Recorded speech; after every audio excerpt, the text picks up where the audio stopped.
beyond the waves, where the sunlight always stays. Good evening, my little angels. So, the love story between Princess Ariel and the prince is reaching its pivotal moment today. And this moment will be either unfold into a future of happiness or close all chapters in poignant memories that we will forever cherish. Let's stop guessing and listen together. In the world above the sea.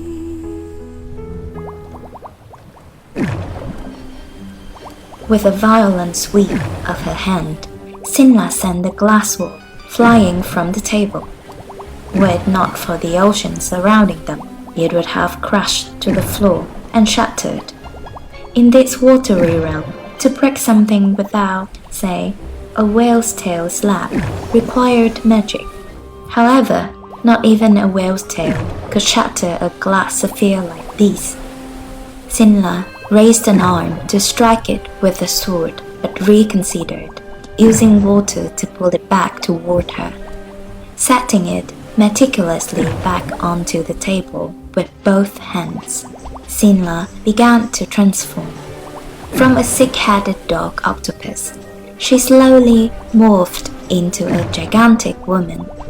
Her body a mass of purple flesh, every inch of it quivering with her slightest move. Two eel-like sea monsters circled behind her.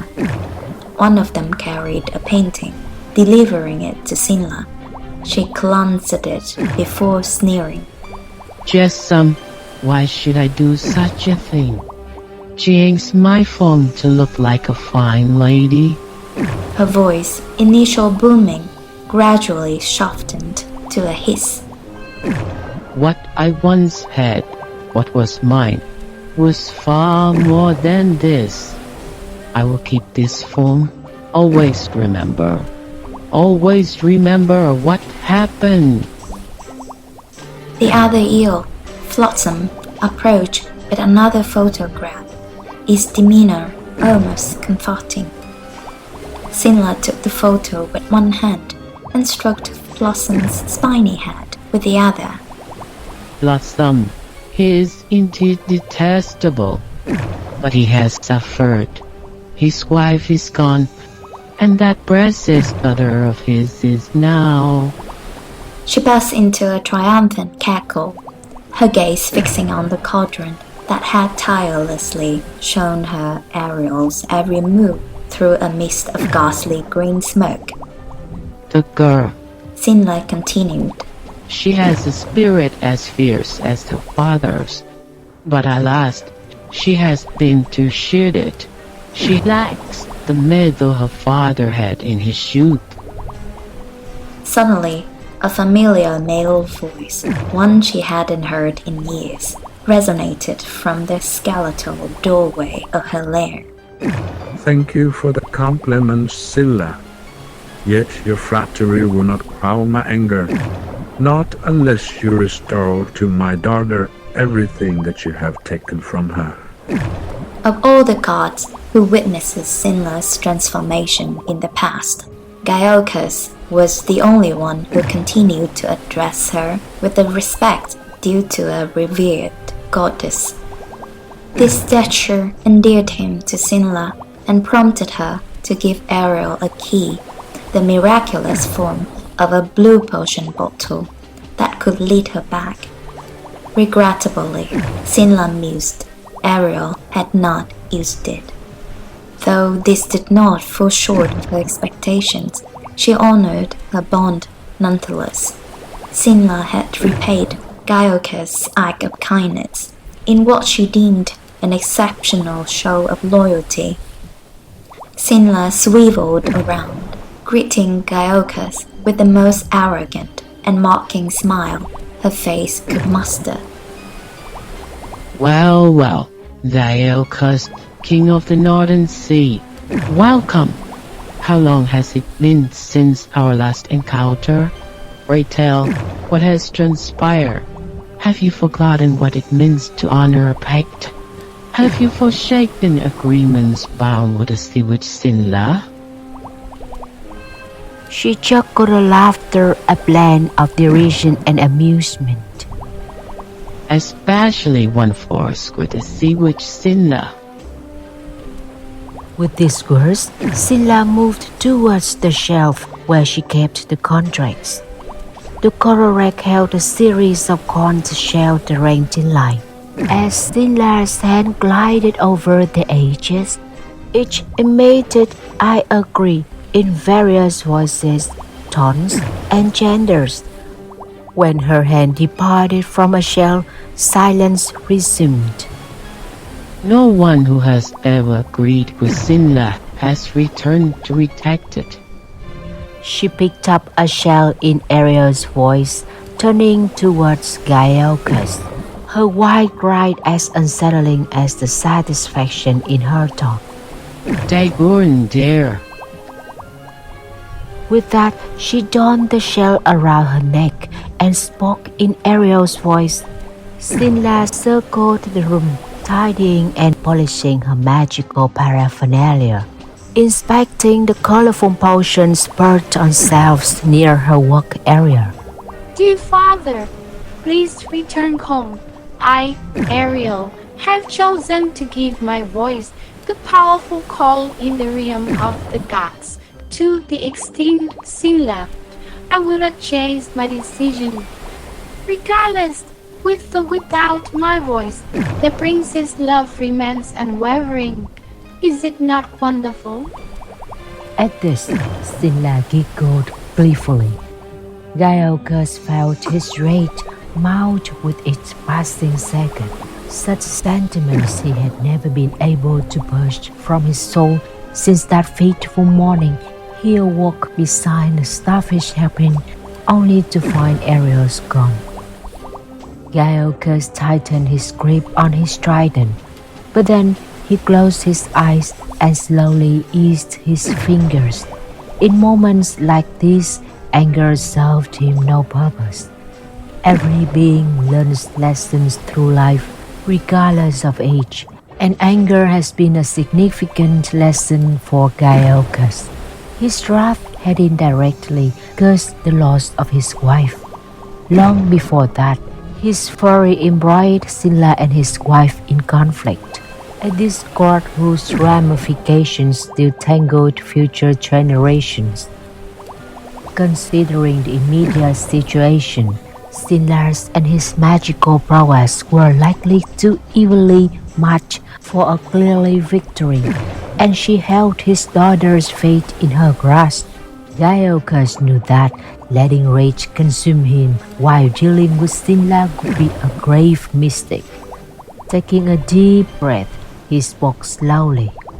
Sinla, do not twist the facts.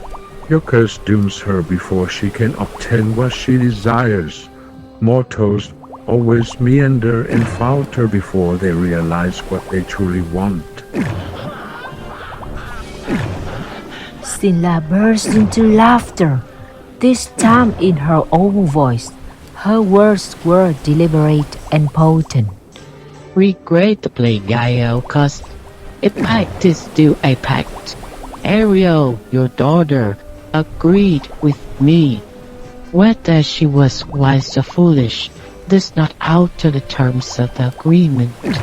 Then she turned to face Gielcus, her voice now gentle. However, she paused, scrutinizing him. Her calculations complete, she continued. Fortunately, it's not an unreplaceable pact. A new agreement can be established upon it. Gielcus responded, his voice icy. Every worry he had harbored seemed to be coming true, starting with Ariel somehow returning to the mainland. He locked eyes with Sinla. State your terms clearly. We shall deliberate. Sinla laughed again, but her tone became severe afterwards. The control over 2,000 fathoms from the surface of the Northern Sea. Sinla's tone was as quick and decisive as it had been when she made her demands to Ariel.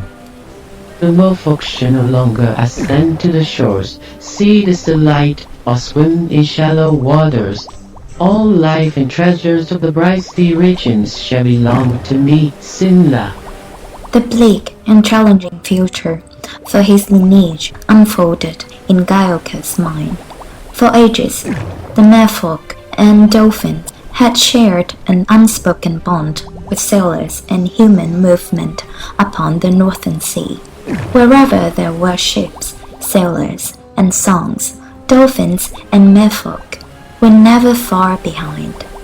This mutual attraction, which Gaiokas thought might stem from having similar heart structures, cultivated an unspoken affinity.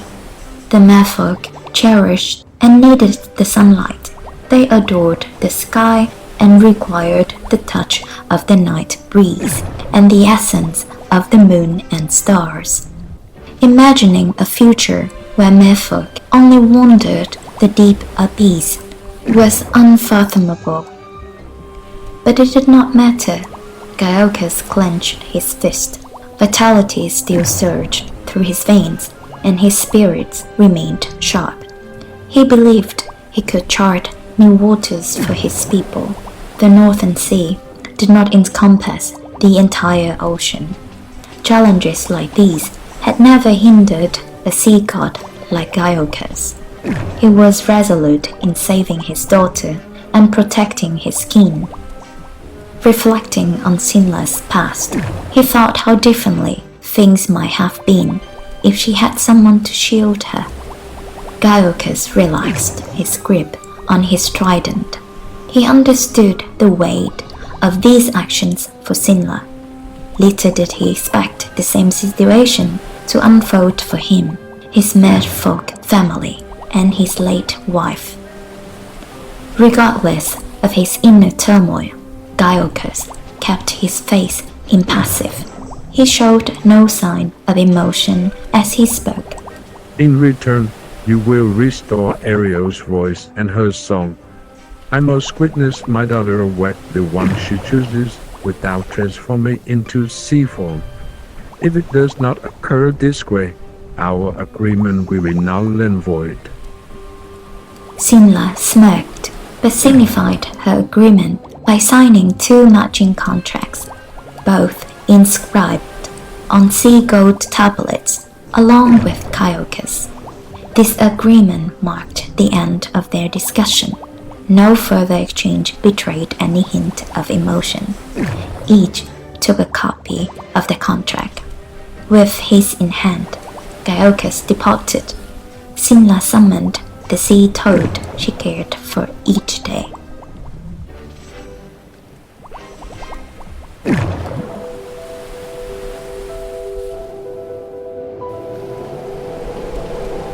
What have you gained from all this? Gaiokas asked in a calm voice, but the sea around him roared in response. The winds followed one another, storm after storm, blanketing the night sea. Waves rose towering from a distant horizon, seemingly poised to overtake the castle, where Ariel stood only to crash down and dissolve into white-capped breakers against the cliffs near Gaiokas. Ariel stood on the balcony, her body and hair drenched by the sea spray. Behind her stretched the room where she had spent her days as a human. The shattered potion bottles still lay on the floor. Ariel faced her father's wrath, wishing he could confront her directly instead of letting the sea storm reflect his restrained fury. Gaiokas asked again, What are your plans? Will you wait to turn into sea form? Or do you have a strategy to improve things? His question pained Ariel, yet she had no choice but to confront it and face her father. She did not want to look back where, not long ago, the prince had indicated with his eyes his unwillingness to keep her. Ahead lay the vast ocean, the birthplace, yet an unreachable home. Ariel recalled what Sebastian had said. Maybe you should ask your father for a pair of legs. Recalling their past conflicts and her repeated refusals to communicate with him, another wave crashed against the cliffs, filling the air with a white mist. Still, Ariel heard her father's voice, steady yet now imbued with more emotion. I can stop you, but I will not impose the price upon you. At this, Ariel began to cry. Or if there is the price, Ariel, you just need to persuade me. Ariel had no answers to her father's questions. She had not lived long enough to understand them. She had lived long enough only to recognize her desires. The idea of speaking to and listening to her father had not occurred to her.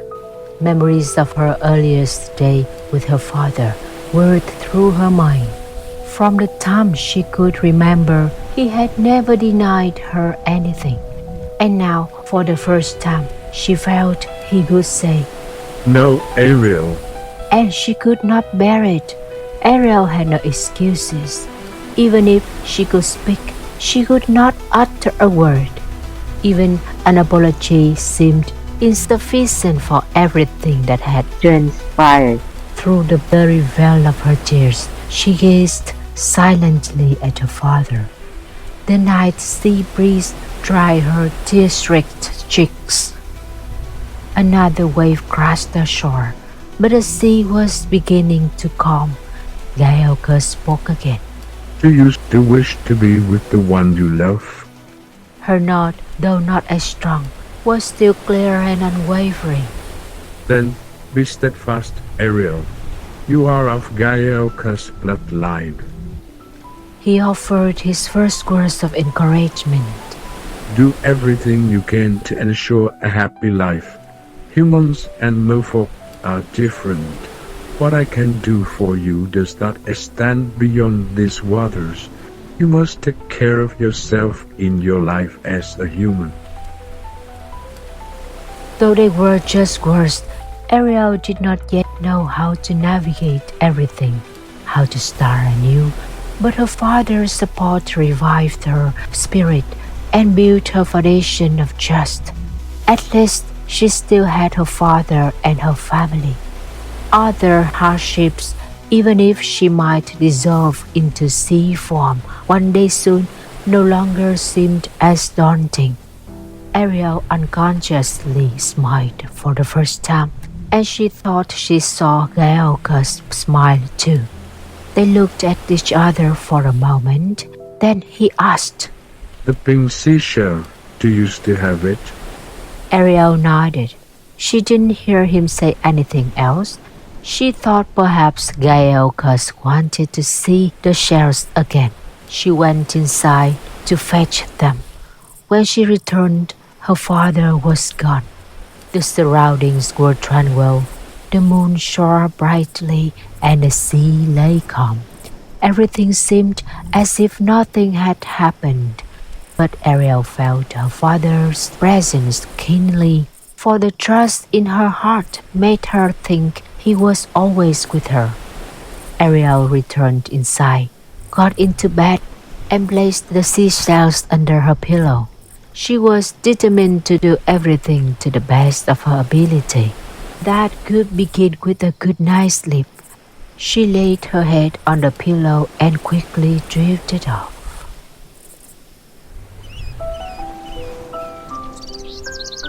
At long last, the clock was finished. The queen admired it, her fingers tracing vibrant seashells along the golden sands and waves so lifelike they seemed ready to surge from the fabric. Ursula had been residing in the prince's palace for 2 months. Each day she brought new surprises to nearly everyone in the royal household. She had first appeared at the palace gates with her jet black, lustrous hair and eyes that sparkled like the stars.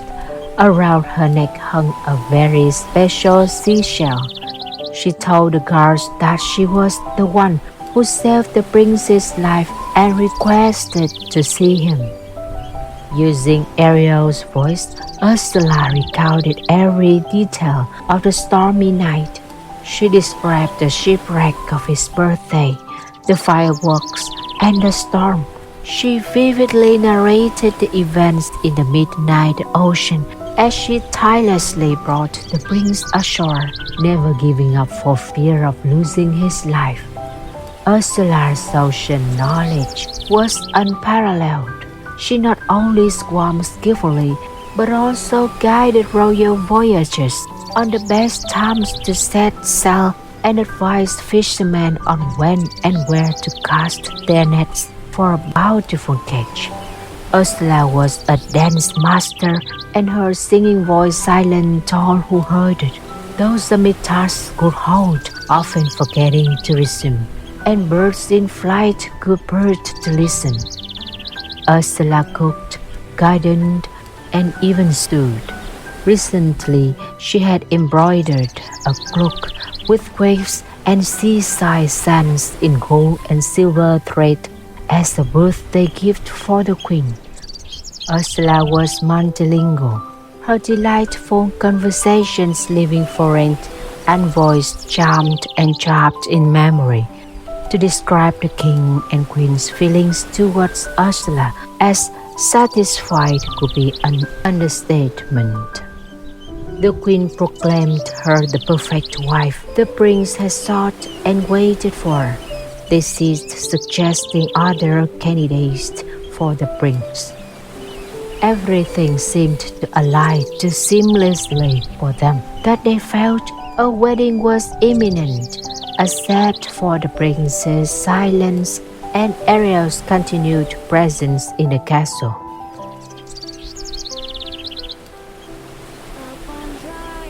For Ariel, she remained quietly but steadfastly present.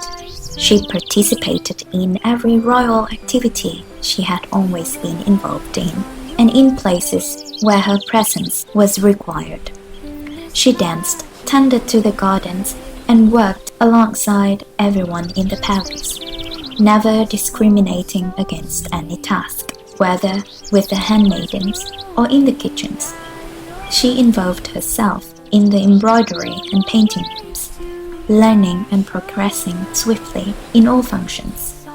Ariel took evening walks along the shore with Sebastian, talking about everything but the prince. The juxtaposition of Ursula's arrival and exploits with Ariel's muted tenacity created a tense, unspoken narrative threading through the palace halls, rendering in the forthcoming events unpredictable and the atmosphere charged with silent, vulnerable anticipation.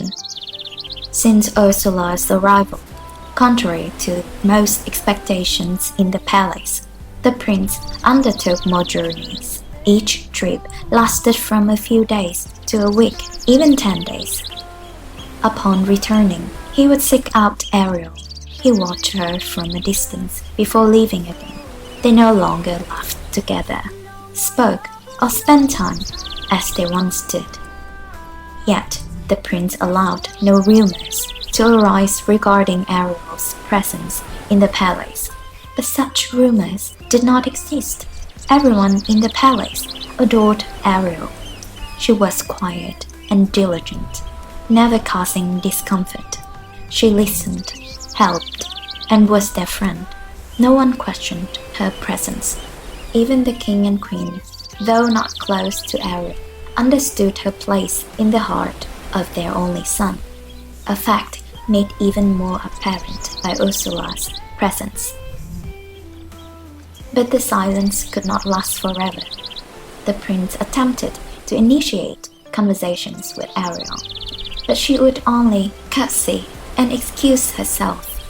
One evening, nearly nightfall, the prince and Ariel collided in the palace hall, causing both to fall. Seashells scattered across the floor. Ever since the night she had met her father again, Ariel kept these shells with her. She stood up, dusted off her dress and gathered them, 5 white shells and 1 pink. Then she curtsies to the prince as usual.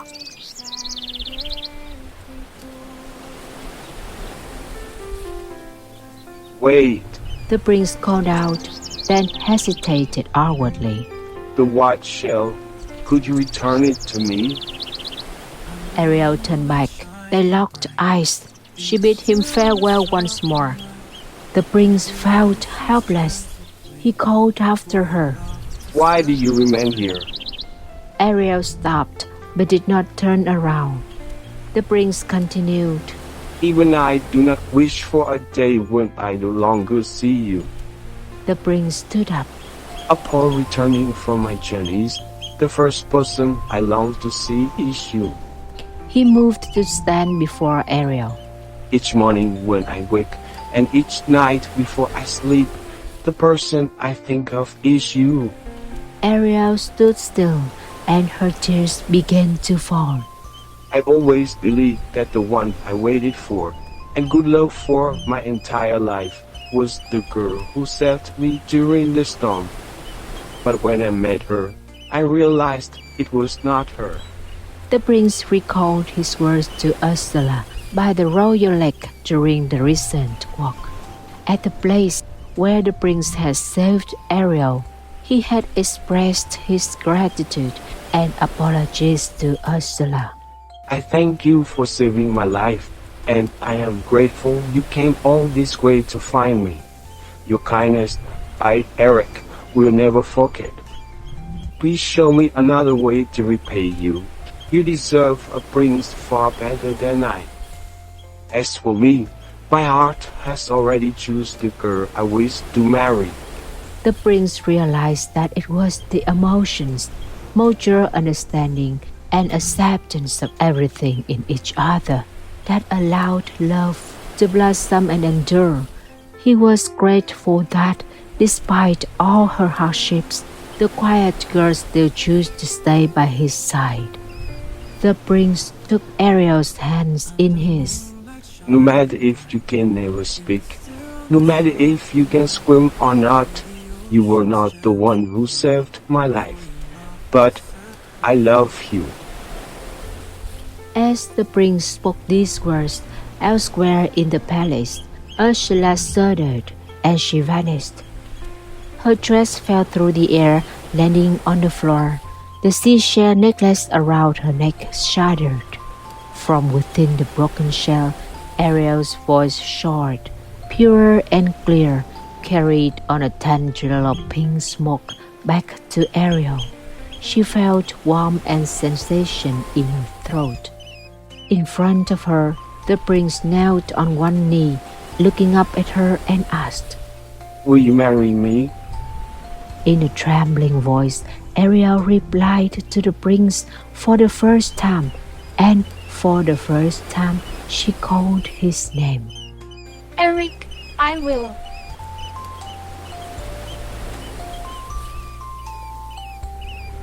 The prince looked up in astonishment. There was no need to articulate the overwhelming happiness in his heart.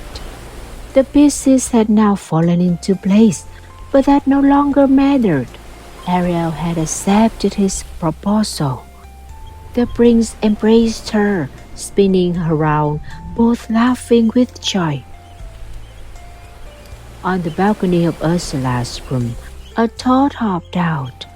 It was the sea toad Sinla had cared for daily. It hopped out to the shore and disappeared into the night and the sound of the roaring sea.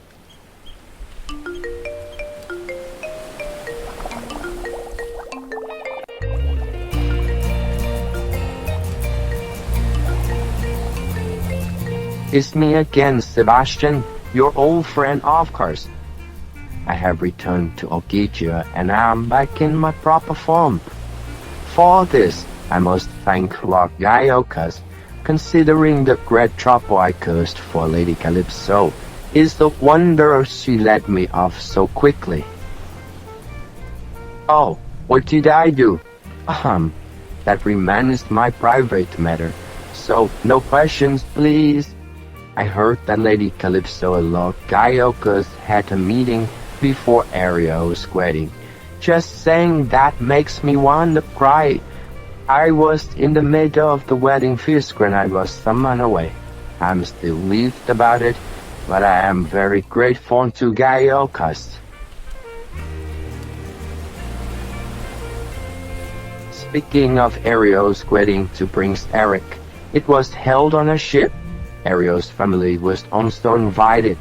Prince Eric is quite a stubborn fellow, let me tell you. He had once said to let it go, but he insisted on knowing why Ariel could not swim. She told him everything, and thankfully, he believes her. Prince Eric, and of course, assisted by none other than yours truly, taught Ariel how to swim. They took a boat to see to great Ariel's family before the ceremony. The wedding took place on 8 ships, a huge, splendid affair. Ariel didn't want to part from me. Of course not, dear friends. And naturally, I did not want to part from her and her family. That goes without saying. After Ariel's wedding, the merfolk adhered to the pact made with Zelda. From that time onward, no one saw the merfolk surface or swim in the shallow waters of the Northern Sea. Ariel was heartbroken, but she understood that the way to honor her father's and family's sacrifice was to live a happy and meaningful human life.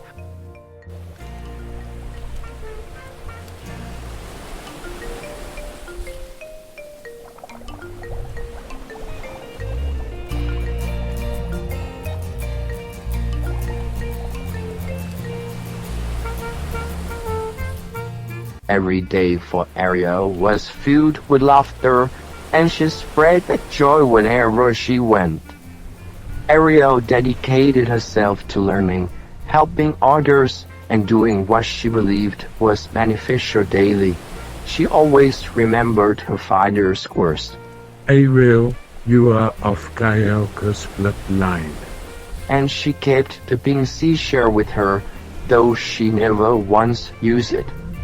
Occasionally, I visit Ariel and encounter Lord Gaiocus king somewhere.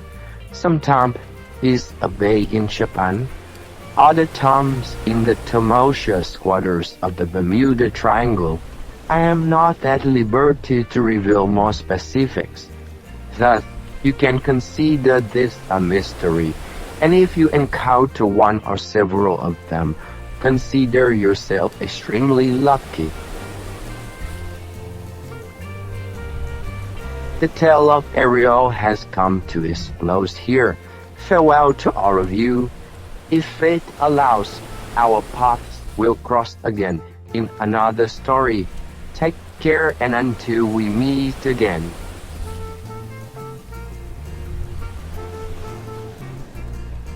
And so, the year's final days have passed with the story of the Little Mermaid, Ariel. Hopefully, it has brought memorable moments and emotions to my little angels. We will see each other again in the upcoming special series. We wish my little loves a good night's sleep. We kiss you long on your foreheads. See you again next time.